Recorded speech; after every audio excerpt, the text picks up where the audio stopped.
Good morning, everyone. We are so pleased with the actions taken by the House of Representatives last night.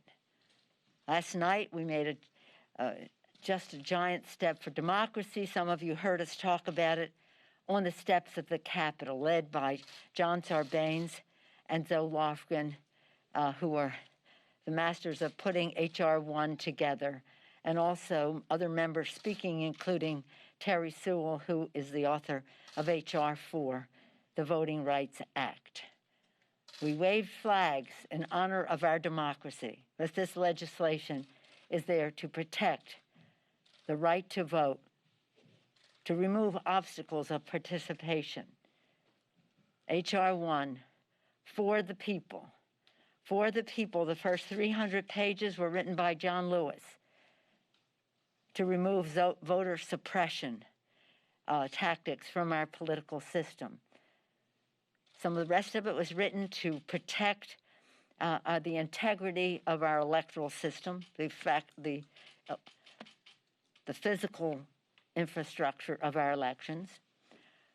Important in the legislation is to stop foreign interference in our election, to reduce the role of big, dark, special interest money, again, to have redistricting done by commission and not by partisan redistricting, to have voters choose their elected officials rather than elected officials choose their voters, to honor small donors by having matching funds in that regard, and again, removing the role of big, dark, special interest money in our electoral process and our governmental process.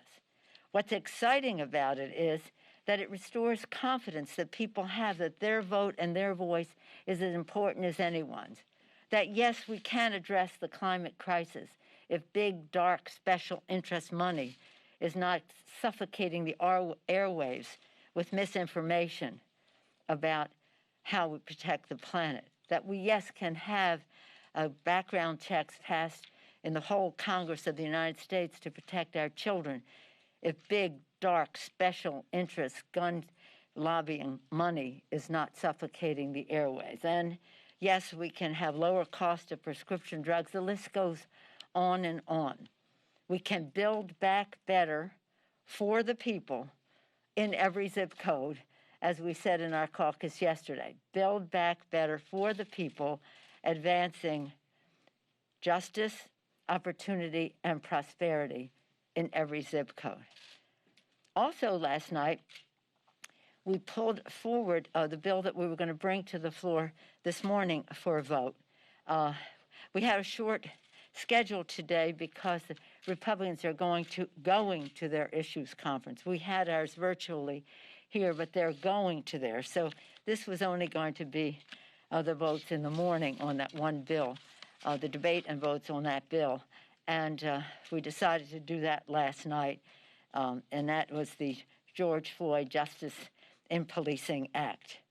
It was pretty exciting to have a big, strong Democratic vote for that. We had wished it would be bipartisan. It is something that we all take great pride in. Millions of the people worldwide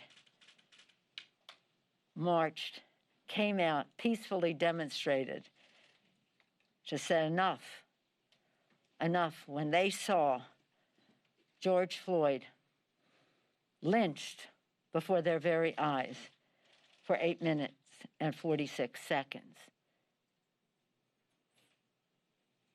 Congress has not acted. We passed the bill last year. We passed it again this year. We feel very optimistic that there must be some bipartisanship here in the Senate. Karen Bass was the master of this, and she is in negotiation on the Senate side on this legislation. But nonetheless, we took great pride in the fact that we were able to pass it last night on the floor of the House. Members quoting him, "I can't breathe, I can't breathe," or calling for his mother. Now, this bill will not bring him back, or Breonna Taylor, say her name, Breonna Taylor, bring them back. but hopefully it will prevent. And I say that as one raised in a political family where we were taught as we grew up to honor the men. It was that long time ago, the men in blue. Be true to the men in blue. Now we would say the men and women in blue. We respect what our first responders do for us to protect us. They leave home sometimes not knowing if they're coming home because of any danger they may be in protecting the rest of us. On many occasions, we're present at the annual event to observe those whose lives are lost. So this is not without respect for those in blue who protect us, but it is that respect should not be a path to apathy in regard to those who are not honoring their profession and who are unduly doing violence to so many of our young people, especially in the Black community. And here we are. The Senate has received our rescue package earlier this week on Monday, and now they are acting upon it. We're very excited about the prospect at the end of this week or the beginning of next. I don't know their schedule. It depends on how many bills, and amendments some of the Republicans want to be read. But I don't know so much about the, shall we say, the wisdom of that. However, or the value of the time of some of the people who are proposing that. But nonetheless, we will, in a matter of several days, be sending back to the House, and then we'll send to the President the American Rescue Plan, the Biden American Rescue Plan, which we're very, very proud of, which, as we say, puts vaccines in the arms of the American people, money in the pockets of the American people, children in school safely, and workers back into their jobs, among other things. We're very proud of the legislation. We wish the Senate well in its deliberations. This is Congress working its will. We sent our product. They'll act upon it. Apparently, there will be some changes, so it will come back to the House. We'll review it and send it to the President. Do you have any questions? Yes, sir. Speaker Pelosi, I was just wondering what role the security threat played in moving the votes from this morning to last night, and then also, if it did play a role, does that send the wrong message? No, I don't think so. As I said earlier, this was going to be we were going to be out by noon because we promised that to the Republicans. We would not prolong anything because they are going to their issues conference. We had ours virtually this week, as you may be aware. I hope you are, and theirs was starting around now. In another hour, we would be at the latest. We would be adjourning so they can go on theirs. So it was really just as a convenience, and frankly, there are a lot of us. You know, their Senate is in, and they should be in that. We're at least four times more people, and therefore all that implies in terms of numbers of people in the Capitol, if in fact there's any troublemakers around, and it made sense. I don't think anybody should take any encouragement that because some troublemakers might show up, that we changed our whole schedule. No, we just moved it a few hours, and it largely will accommodate the Republicans going to their own session. Yes, sir. There are reports that the Capitol Police have asked the National Guard to stay for 2 additional months, in addition to how long they've been here. Do you think that need exists? Do you agree you want them to continue to stay here? Well, that's a question for them. The decisions about security are made by the security leadership here, and we'll see what that ask is.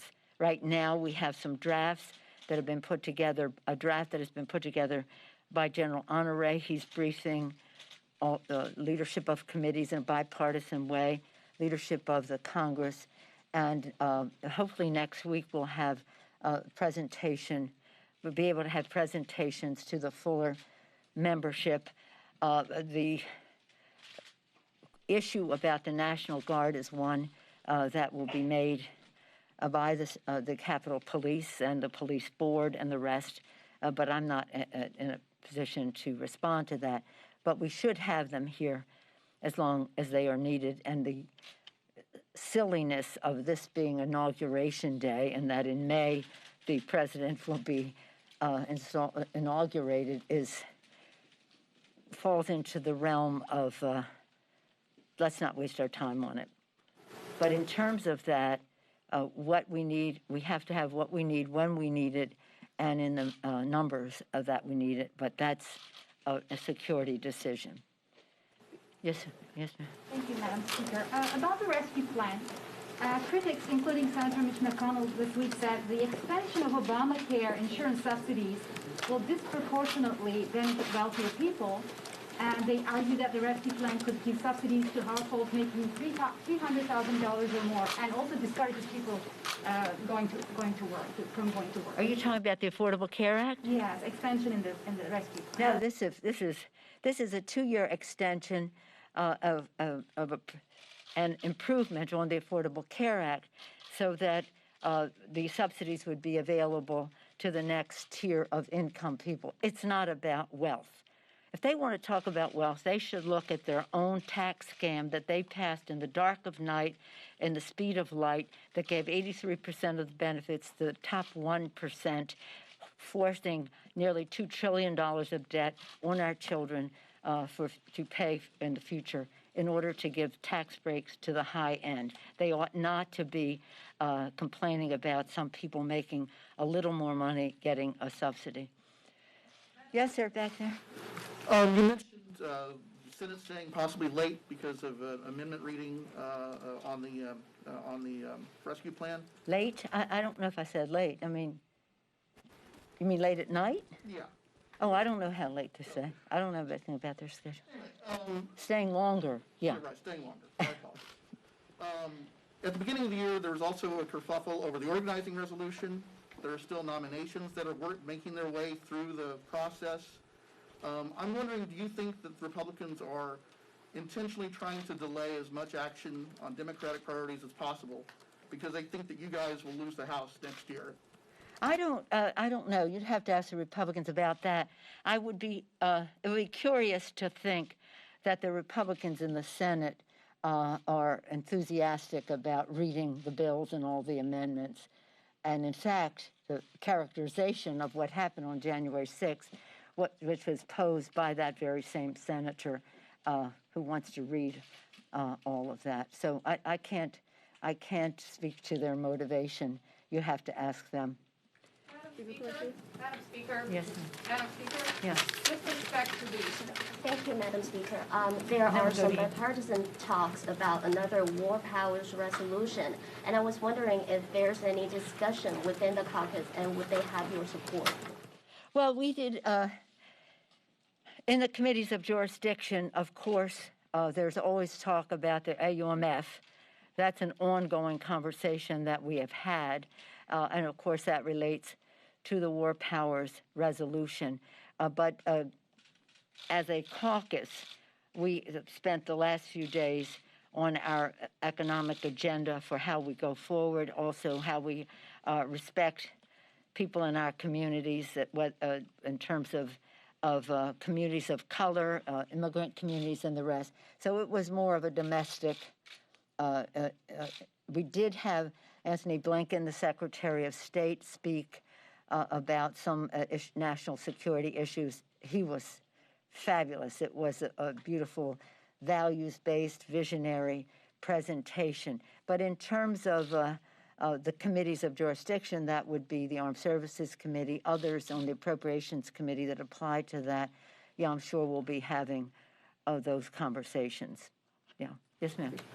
Madam Speaker, with respect to the honorary review, some details have leaked out as far as adding more than 1,000 Capitol Police officers, having retractable fencing, and also having a quick reaction force. Do you support those findings? Well, the fact that there are some, it's a draft. it's a draft, and so we're seeing the draft, and we'll review the draft, and then hear what our security folks have to say about the draft as well. I'm not here to talk about any particulars of it, but I have enormous respect for General Honore. I think it is a blessing to us that he was willing to take the responsibility to engage so many others who are with law enforcement and national security expertise to look at the situation here about what happened from a security standpoint and how we could have prevented it and how we prevent it in the future.